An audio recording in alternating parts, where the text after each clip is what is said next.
Bé, Déu-n'hi-do, aquesta moció. Realment planteja uns continguts molt arriscats perquè, primer, una observació, simplement en la posada en escena, es parla de la prostitució. La prostitució, com bé es diu en l'exposició de motius, és exercida per un 90% de dones. M'ha sorprès que qui fes la presentació d'aquesta moció en el Partit Socialista fos un home. Ja denota, potser, de manera estètica, almenys com ho interpretem nosaltres, doncs també un cert paternalisme vers com es pot tractar una moció d'aquestes característiques, havent-hi 3 dones en el grup municipal del Partit Socialista. Ja ho he dit, per nosaltres pot ser, per vostès, una mera matís estètic, però crec que denota un contingut també polític. Dit això, també amb aquesta moció el Partit Socialista porta un temps que en aquests plenaris està plantejant i s'està posant en terrenys molt pantanosos. Molt pantanosos perquè si l'altre dia amb la moció sobre les ocupacions criminalitzaven les persones sense recursos i se les relacionades amb una ocupació fraudulenta, és així, senyora Martínez, ara ens posem en un terreny encara també molt complicat en criminalitzar les treballadores sexuals. M'explico. De la mateixa manera que moltes vegades també s'ha parlat del debat de l'embaràs subrogat, que no criminalitzem les dones, les persones que actuen d'acord amb un embaràs subrogat, sinó que es criminalitza o es critica o es reflexiona sobre el fet si s'ha d'abolir o no, s'ha de derogar o s'ha de prohibir l'embaràs subrogat com a pràctica. De la manera que no es criminalitza aquelles persones que accedeixen a tràfic d'òrgans, sinó que el que s'ha de prohibir, s'ha de qüestionar, s'ha de reflexionar és sobre el fet del tràfic d'òrgans, doncs és el mateix.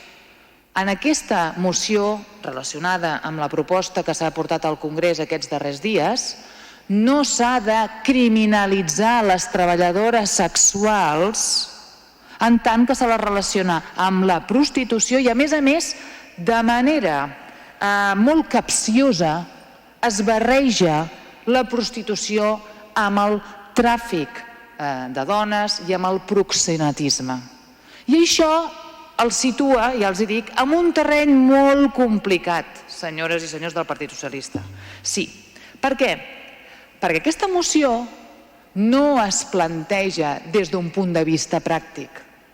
Aquesta moció, relacionada, torno a repetir, amb la proposta que vostès presenten al Congrés, se situa en un abolicionisme que es planteja amb tots els respectes des d'un punt de vista de supremacia moral, suposo per aquesta tradició judeocristiana que tots ens acompanya, i després se situa des d'un punt que encara és molt complicat, des d'una mesura populista. I aquesta mesura populista els està situant cada vegada, i torno a repetir, en mocions que s'han presentat des de fa un temps anteriors plenaris, els situa, em sap molt de greu, en una situació que els col·loca fent pinça entre un neoliberalisme que defensa Ciutadans, en què apel·la a la llibertat com un fet individual i no una llibertat col·lectiva, que és la conquesta de drets, que és el que hauríem de treballar amb una proposta de llei, que és conquesta de drets de les treballadores sexuals, i un populisme que els col·loca també al costat de discursos conservadors i de l'extrema dreta. I per molt que ara vostès es posin les mans al cap, és així, senyora Martínez. Aquests discursos són aquells que compra l'extrema dreta, que compra el conservadorisme i que vostès s'estan situant al costat d'aquests discursos, criminalitzant les treballadores sexuals. Torno a repetir. Per què?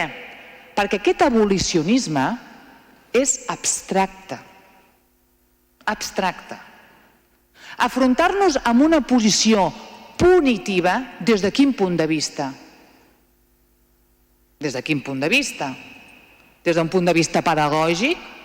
Des d'un punt de vista judicial? Ja sabeu que no entenc de lleis, però el concepte punitiu, m'ajudaran persones d'aquí en aquest plenari, que potser són juristes, es pot interpretar de moltes maneres diferents.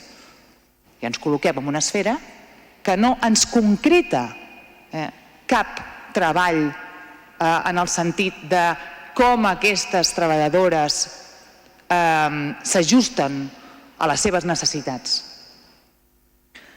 Un plantejament punitiu que moltes vegades, i a més això sí que és concret, perquè són dades que ho plantegen una sèrie d'informes.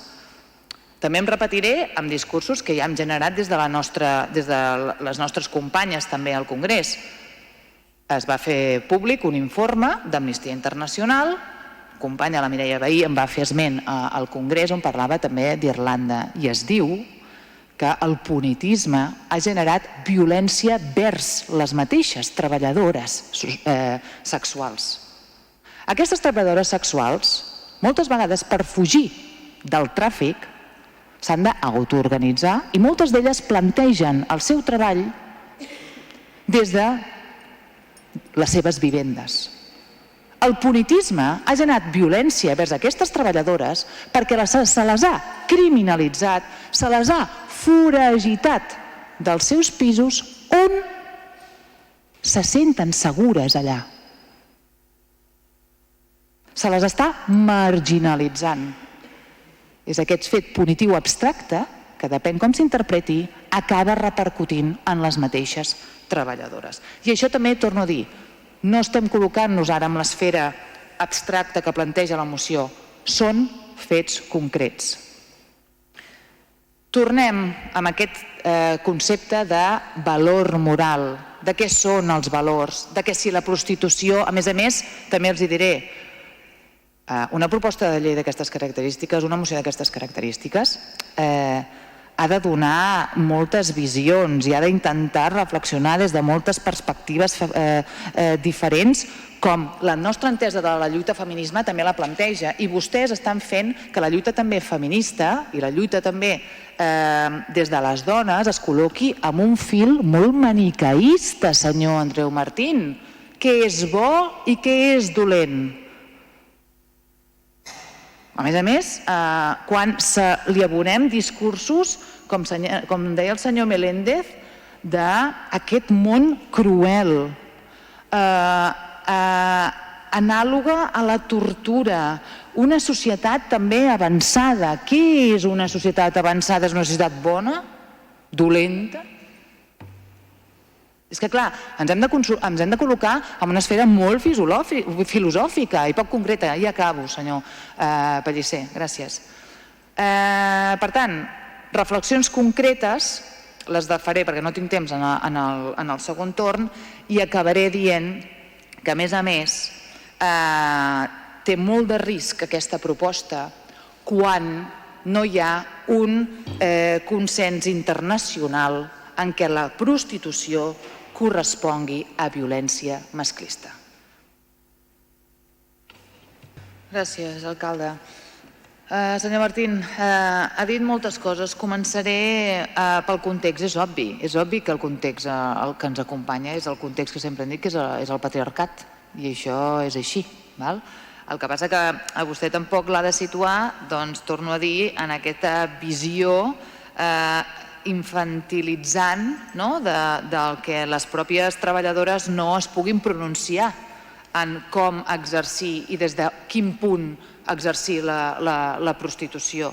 En tant en quant vostè fa referència per justificar el seu discurs que el 90-95% de dones treballadores sexuals són dones i un tant per cent, ja li diré jo, em sembla que és d'un 80%, no sé si s'ha dit aquí, que són persones migrades. Vostè es planteja, i per què són dones i no són homes? Home, senyor Martín, és obvi. On ens situa la dona, en quin estat de vulnerabilitat, en quin estat dins el context patriarcal, i aquestes persones migrades són dones perquè on estan situades en la seva situació en els seus països que estan forçades a sortir del seu lloc d'origen. És una equació clara la resposta en aquesta pregunta.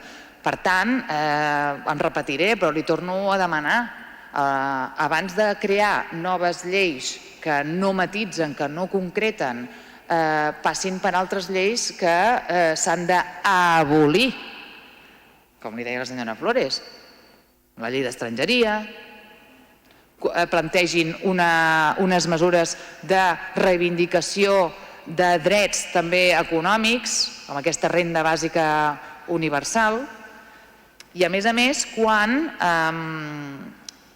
se situa també vostès amb pregunti-los-hi a aquestes dones. Sí, òbviament, però vostè ha sentit parlar de quantes maneres es pot viure la sexualitat?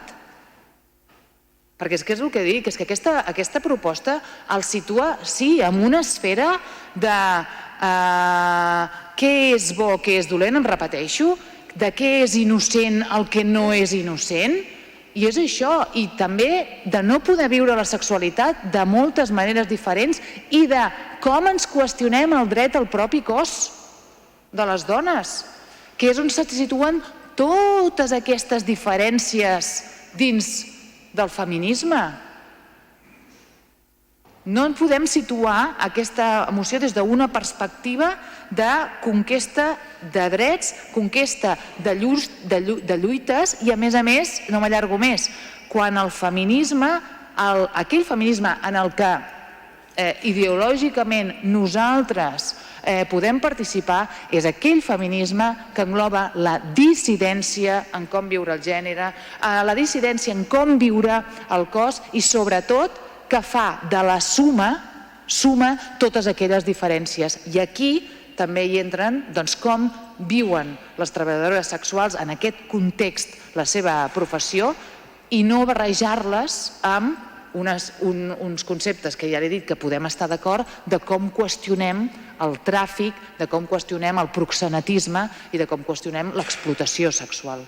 Però, tornem a repetir, són dos àmbits diferents i el que vostès estan fent se situen en un terreny complicat quan barregen aquests dos conceptes.